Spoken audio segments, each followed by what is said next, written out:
warahmatullahi wabarakatuh. Hai teman-teman, sekarang kita masuk di tema 3D subtema 4. Wow, tema terakhir dan subtema terakhir loh. Oh ya teman-teman, gimana kabar kalian?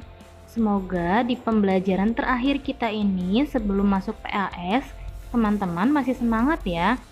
Semangatnya jangan kendor, biar nanti hasil PAS-nya jauh lebih baik lagi. Di subtema 4 ini, video pembelajarannya agak panjang ya teman-teman, karena Miss merangkumnya bukan per pembelajaran lagi, tapi per subtema, karena langsung satu subtema. Di subtema 4 ini, hak dan kewajiban sebagai warga negara, kita punya 4 muatan materi, yaitu PPKN, hak dan kewajiban sebagai warga negara, bahasa Indonesia, ungkapan atau kalimat saran, masukan, dan penyelesaian masalah, matematika, bilangan sebagai hasil bagi 2 bilangan cacah, yang SBDP-nya tentang teknik potong, lipat, dan sambung. Sebenarnya, untuk SPDP, teman-teman sudah membahasnya di materi-materi sebelumnya. Tapi yang ini, kita mulai lagi untuk materi yang baru ya teman-teman. Oke, sekarang kita masuk ke tujuan pembelajaran. Tujuan pembelajaran di subtema 4 ini ada 4 poin. Yang pertama, teman-teman dapat menentukan hak dan kewajiban sebagai warga negara dengan benar. Poin yang kedua, teman-teman dapat merumuskan masalah dan menuliskan kalimat penyelesaiannya dengan benar. Yang ketiga, teman-teman dapat menyelesaikan soal kemungkinan pembagian dengan tepat. Yang terakhir, teman-teman dapat berkreasi membungkus kado dengan benar. Semoga tujuan pembelajaran ini bisa membantu teman-teman dalam memahami video pembelajaran kita kali ini. Nah, sekarang kita masuk di hak dan kewajiban sebagai warga negara. Kalau kemarin-kemarin teman-teman sudah belajar tentang hak dan kewajiban di rumah, di sekolah, di lingkungan masyarakat. Sekarang yang akan kita pelajari adalah hak dan kewajiban sebagai warga negara. Apa saja sih hak dan kewajiban kita sebagai warga negara Indonesia? Ada yang tahu? Kalau belum, kita lihat slide berikutnya untuk mengetahui apa saja hak dan kewajiban kita sebagai warga negara Indonesia. Nah, ini dia hak kita sebagai warga negara Indonesia. Kita berhak mendapatkan udara bersih, memanfaatkan fasilitas umum, mendapatkan perlindungan hukum, mendapatkan pekerjaan dan penghidupan yang layak bagi yang sudah bekerja. Kemudian juga berhak memilih, memeluk, dan menjalankan agama dan kepercayaan masing-masing. Kemudian juga kita berhak menerima atau memperoleh pendidikan dan pengajaran. Teman-teman berhak sekolah dimanapun dan kapanpun, kecuali ya seperti saat ini, dalam keadaan darurat, kita sekolahnya dari rumah teman-teman. Karena tadi kita sudah membahas tentang hak, maka yang akan kita bahas sekarang adalah kewajiban sebagai warga negara. Kita sebagai warga negara Indonesia memiliki kewajiban, yaitu menjaga fasilitas umum, kemudian membayar pajak, baik itu pajak kendaraan, pajak rumah, bayar listrik, bayar air, dan lain-lain. Serta menjunjung tinggi kerukunan. Dimanapun kita berada, kita harus tetap rukun dengan siapapun. Kemudian kita juga berkewajiban taat, tunduk, dan patuh terhadap segala hukum. Hukum itu bisa macam-macam. Ada hukum negara, ada hukum adat daerah, kemudian juga ada hukum di lingkungan. Materi berikutnya adalah merumuskan masalah dan cara penyelesaiannya. Apa sih maksud merumuskan masalah dan cara penyelesaiannya? Miss Tita punya sebuah teks. Nanti dari teks tersebut kita bisa tahu masalah apa yang sedang dihadapi dan bagaimana cara menyelesaikannya. Jika kita sudah membaca sebuah teks, maka langkah-langkah untuk merumuskan masalah pada teks tersebut adalah: langkah yang pertama, baca teks. Langkah yang kedua, rangkum. Tentang apa sih teks tersebut? Kemudian, langkah yang ketiga adalah menuliskan masalahnya. Terjadi sesuatukah? Terjadi apakah dalam teks tersebut? Misalnya, setelah kita baca teksnya, kemudian kita rangkum, kita mengetahui rumusan masalahnya. Contoh, rumusan masalahnya, di perkotaan lebih banyak polusi udaranya dibandingkan di pedesaan. Berarti kita sudah tahu ya masalahnya, polusi. Bagaimana cara menyelesaikannya? Kita lanjut ke penjelasan berikutnya. Ini dia penyelesaiannya. Kita balik lagi ke permasalahan yang tadi atau ke rumusan masalahnya. Di kota banyak polusi karena terlalu banyak kendaraan, asap pembakaran pabrik, dan kurangnya pepohonan. Sedangkan di desa masih banyak pohon serta asap dari pembakaran kendaraan bermotor dan pabrik yang sedikit, sehingga asap dan polusi masih bisa disaring oleh daun pepohonan. Penyelesaiannya, jika ingin udara lebih segar, maka harus banyak menanam pohon serta mengurangi asap pembakaran dari kendaraan bermotor dan dari pabrik. Sekarang kita tahu, jika ada masalah, berarti ada penyelesaian. Materi berikutnya adalah kemungkinan pembagian. Kalau di subtema sebelum-sebelumnya kita sudah membahas tentang kemungkinan penjumlahan, kemungkinan pengurangan, dan kemungkinan perkalian, di subtema 4 ini kita membahas tentang kemungkinan pembagian. Bagaimana caranya?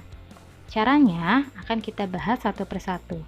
Miss Tita punya contoh soal, nanti kita akan bahas bagaimana cara menentukan kemungkinan pembagiannya. Ada sebuah soal cerita. Sebanyak 20 kelompok permainan tradisional mengikuti lomba turnamen nasional. Setiap kelompok memiliki jumlah anggota yang sama. Berapa jumlah anggota dari seluruh kelompok? Berapa jumlah anggota pada setiap kelompok yang berlomba? Tugasnya, kerjakan soal di atas dengan langkah berikut. Nah, ini cara-caranya. Cara yang pertama adalah tentukan jumlah seluruh anggota yang dapat dibagi bilangan 20. Langkah yang kedua, tentukan jumlah anggota kelompok yang dapat membagi peserta menjadi 20. Kita lihat slide berikutnya bagaimana mengerjakannya. Karena ini soal pembagian, maka tandanya pun pembagian. Kenapa ada angka 20? Karena tadi hasil yang diminta adalah 20. Maka jika ditulis soal, titik-titik dibagi titik-titik sama dengan 20. Kita lanjut ya. Karena ini soal pembagian, maka pastikan angka yang di depan itu lebih besar ya teman-teman, dan paling besar. Untuk yang contoh, Miss Tita punya angka 100. Miss Tita rasa angka 100 itu sudah besar dibandingkan dengan angka yang 20. Kemudian kita tulis 100 dibagi titik-titik sama dengan 20. Kemudian kita tulis lagi. Ingat, angka 20 yang di belakang kita pindahkan ke setelah tanda bagi.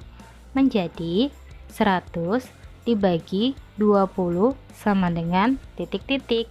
Untuk mempermudah ya teman-teman. 100 dibagi 20 sama dengan 5. Ingat ya, angka 20-nya nanti kita pindahkan ke belakang lagi. Tadi kita dapati 100 dibagi 20 sama dengan 5. Ini sudah ingatkan bahwa angka 20-nya akan tetap kita pindahkan ke belakang. Maka sekarang kita bisa tulis 100 dibagi 5 sama dengan 20. Dibalik ya teman-teman.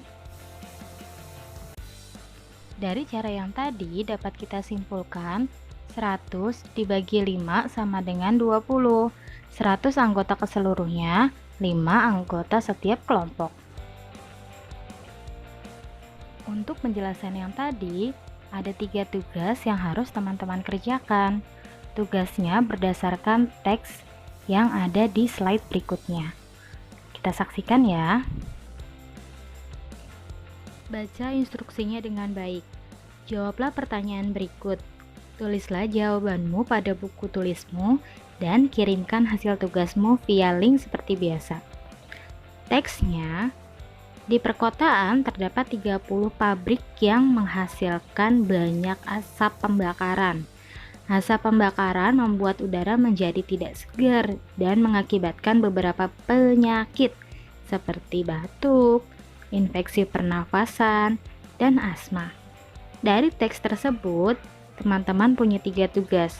Tugas yang pertama, tuliskan 2 kemungkinan pembagian yang menghasilkan 30 sesuai teks di atas. Yang kedua, tuliskan 2 hak dan 2 kewajiban sebagai warga negara sesuai teks tersebut. Yang ketiga, tuliskan sebuah rumusan masalah dan penyelesaian masalahnya atau solusi sesuai teks tersebut. Cara-caranya sesuai yang Miss Tita jelaskan di slide sebelumnya. Untuk materi SBDP kita di subtema 4 ini yaitu teknik potong, lipat, dan sambung. Materinya apa ya? Kayaknya teman-teman sudah pernah buat deh di kehidupan sehari-hari. Kita lihat yuk. Nah, ini dia materi SPDP-nya, yaitu membungkus kado. Wah, teman-teman kayaknya sudah pintar deh membungkus kado. Teman-teman nanti silahkan lihat di buku paket halaman 123 dan 124. Ada beberapa cara atau beberapa langkah yang harus teman-teman lakukan dalam membungkus kado. Yang pertama, pastikan ada kadonya dan kertas kadonya. Kemudian gunting, lem atau double tip. Dan bungkus kadonya juga bisa dengan motif yang macam-macam. Di halaman 123 dan 124 itu ada cara-caranya. Nanti teman-teman bisa mengikuti cara-cara yang di halaman 123 sampai 124. Kayaknya kalau yang ini teman-teman bisa deh.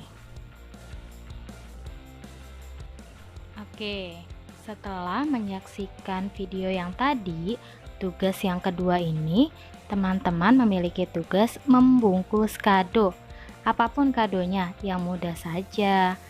Kemudian didokumentasikan dengan foto yang dikolasekan. Ada bahan-bahannya, kemudian ada beberapa cara teman-teman membuatnya, dan yang terakhir adalah hasil dari kado yang teman-teman bungkus. Dikolasekan ya, dijadikan satu. Kemudian hasilnya dikirim melalui japri. Kirimnya langsung ke Miss-nya ya. Terima kasih teman-teman sudah menyaksikan video pembelajaran kita kali ini. Semoga di subtema 4 ini, subtema terakhir, tema terakhir di semester 1 ini, hasil teman-teman lebih bagus ya. Dan bisa mengumpulkan tugas tepat waktu. Semangat selalu teman-teman. Miss Tita tunggu di semester 2. Mudah-mudahan semester 2 kita sudah masuk. Assalamualaikum warahmatullahi wabarakatuh.